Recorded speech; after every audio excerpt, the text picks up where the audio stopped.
Shalom, selamat pagi, selamat siang, selamat sore.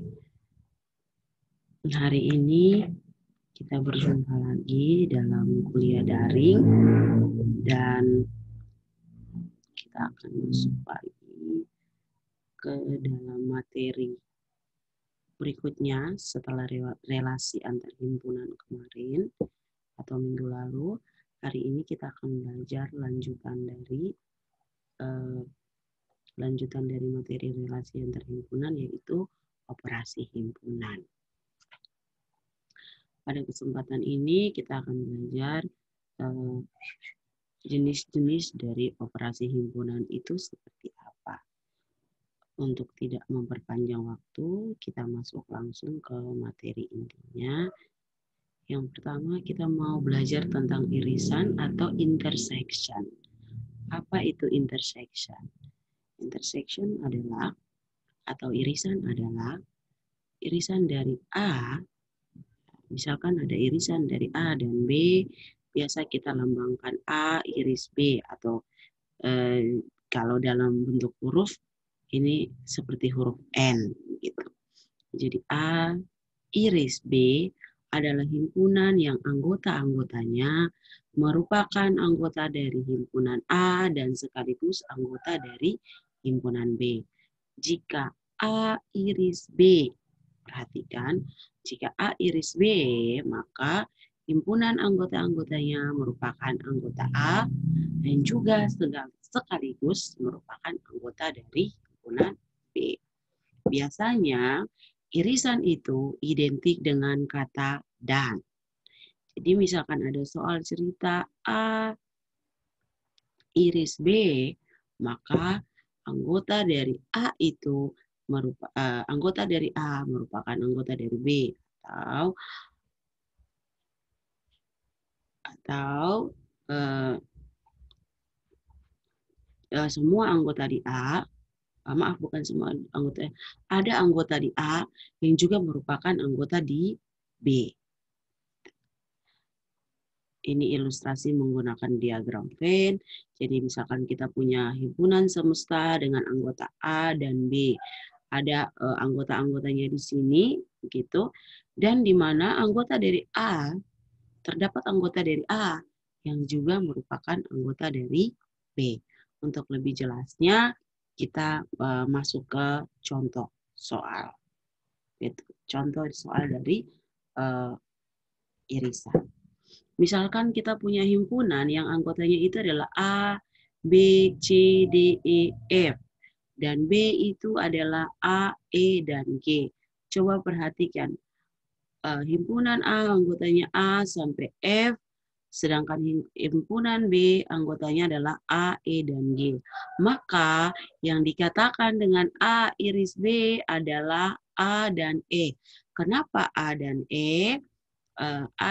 Kenapa A dan E? Karena A dan E ada di himpunan A dan A dan E ada di himpunan B. Jika digambarkan dalam diagram Venn, bentuknya akan seperti ini. Ada himpunan semesta A dengan anggota himpunan adalah anggota himpunan semesta adalah A dan B. Di mana anak anggota dari A dan B itu ada dua anggota yang ada di A dan yang ada di B. Maka yang merupakan daerah dari A iris B adalah daerah yang diarsir. Daerah yang diarsir. Berikutnya, misalkan kita punya A dan B, himpunan A dan B, di mana A itu A sampai F dan B itu G, H, I, J. Maka A iris B itu sama dengan himpunan kosong. Kenapa himpunan kosong? Coba perhatikan. Karena himpunan A dan himpunan B tidak punya hubungan apa-apa. Gitu. Artinya mereka tuh kalau kita bawa ke dalam kehidupan sehari-hari, mereka itu bukan keluarga. Gitu. Mereka itu tidak punya hubungan sama sekali. Kalau tadi di sini, kalau tadi di himpunan kalau tadi di contoh soal 1, ada anggota himpunan A yang merupakan anggota himpunan dari B. Maka mereka saling beririsan. saling beririsan. Sedangkan ini kenapa disebut himpunan kosong? Karena mereka tidak saling beririsan. Begitu. Mereka tidak punya hubungan apa-apa. Mereka berdiri sendiri, masing-masing berdiri sendiri. Tidak ada anggota di A di himpunan A yang merupakan anggota di himpunan B. Jadi karena mereka merupakan himpunan kosong, maka tidak ada daerah yang diarsir. Berikutnya kita masuk ke gabungan atau union.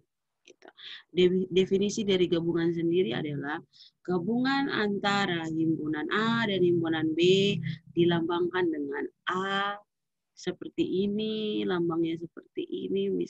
Kalau kita bawa ke dalam huruf, dia seperti U atau N terbalik. Begitu.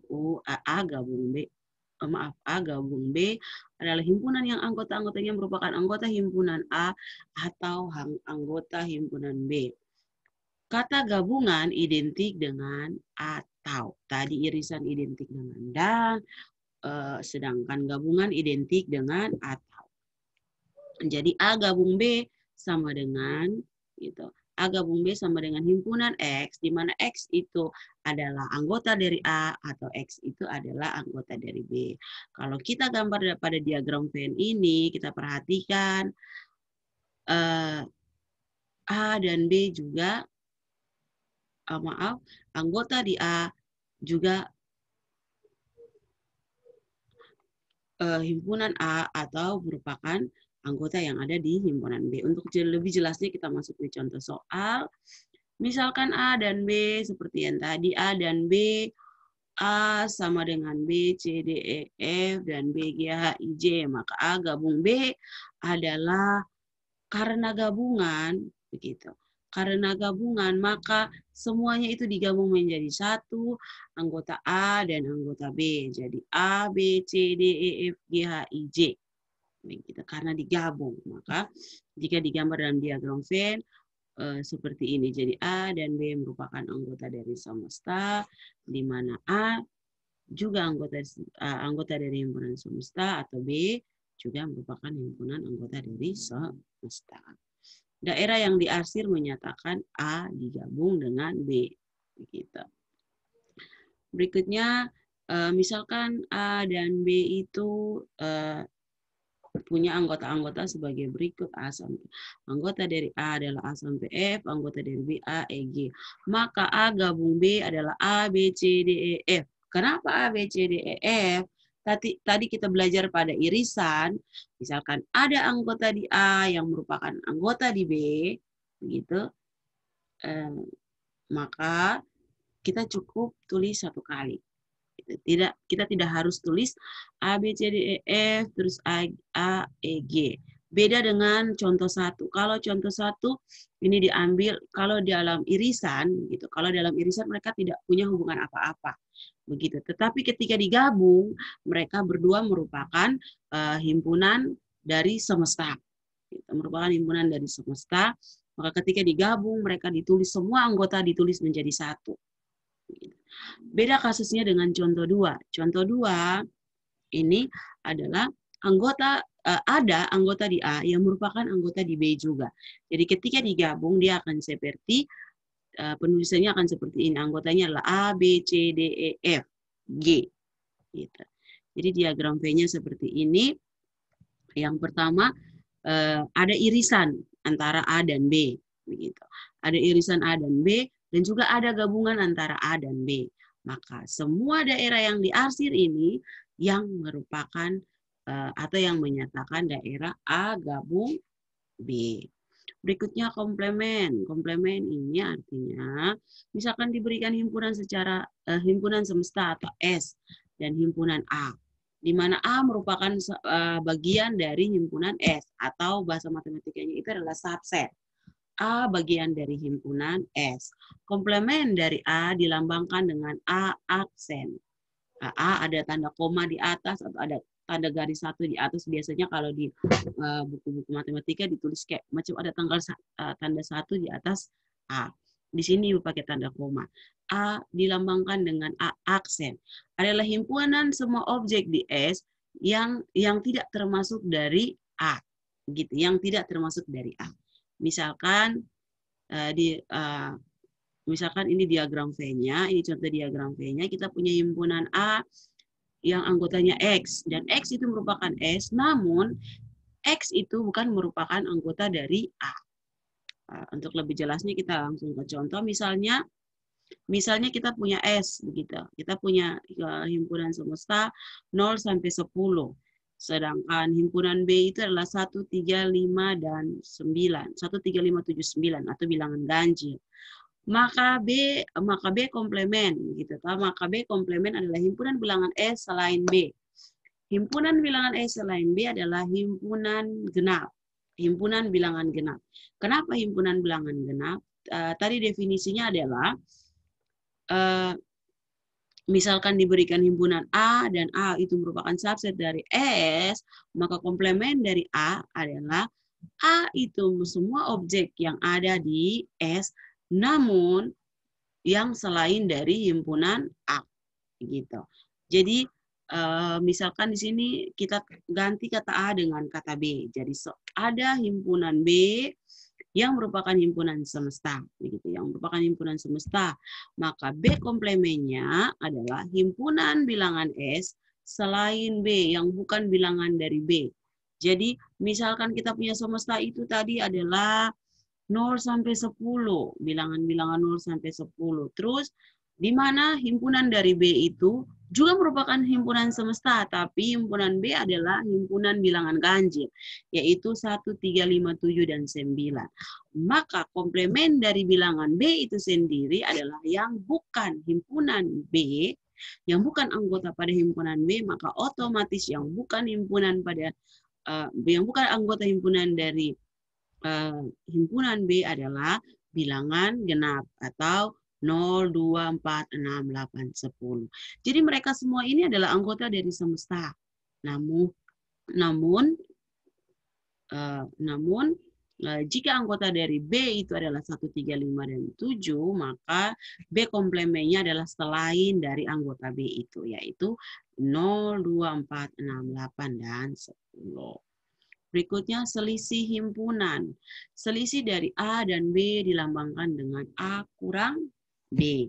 Adalah himpunan yang anggota-anggotanya merupakan anggota dari himpunan A, tetapi bukan merupakan anggota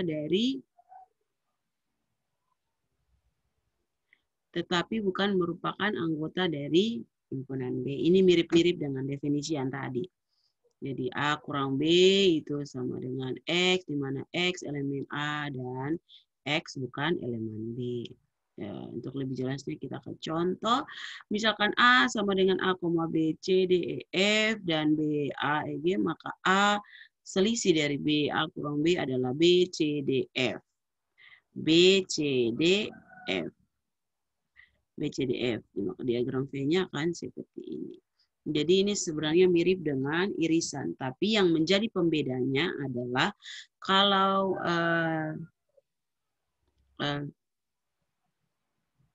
yang jadi pembedanya adalah X, kalau pada irisan X itu elemen A dan X itu elemen B, tapi untuk selisihnya X itu adalah elemen A dan X bukan merupakan anggota atau elemen dari B. Ini merupakan sifat-sifat dari operasi himpunan, ada sifat identitas, ada sifat dominasi, sifat komplemen, sampai kepada sifat komplemen kedua. Di sini kalian bisa pelajari, saya rasa ini cukup jelas. Setelah itu, setelah kalian menyimak video ini, ada tugas yang harus diselesaikan. Catatan untuk tugas, selesaikan tugas berikut ini. Batas pengumpulan tugas Jumat 13 November 2020, tugas dikumpulkan hanya via e-kampus. Jadi saya tidak menerima tugas yang dikirim via inbox, tugas yang dikirim via WhatsApp, atau via apapun selain dari e-kampus. Link tugasnya akan saya buka pada jam 9 nanti, sampai pada hari Jumat 13 November pukul 23:59. Jadi jika kumpul tugas di atas itu, maka tidak saya terima. Catatan lagi untuk kita adalah, untuk kalian adalah hari Jumat, kita cari waktu di hari Jumat untuk kita tatap muka, mempersiapkan diri untuk kuliah, untuk ujian tengah semester ini. Sekian dan terima kasih dari Ibu. Mohon maaf jika ada salah kata, kekeliruan. Jika ada pertanyaan, wajib bertanya, karena mahasiswa yang dianggap hadir adalah mahasiswa yang mengikuti diskusi. Dan Ibu mohon jangan lupa videonya di like dan di subscribe channelnya. Sekian dan terima kasih. Shalom, selamat pagi, selamat siang, selamat sore.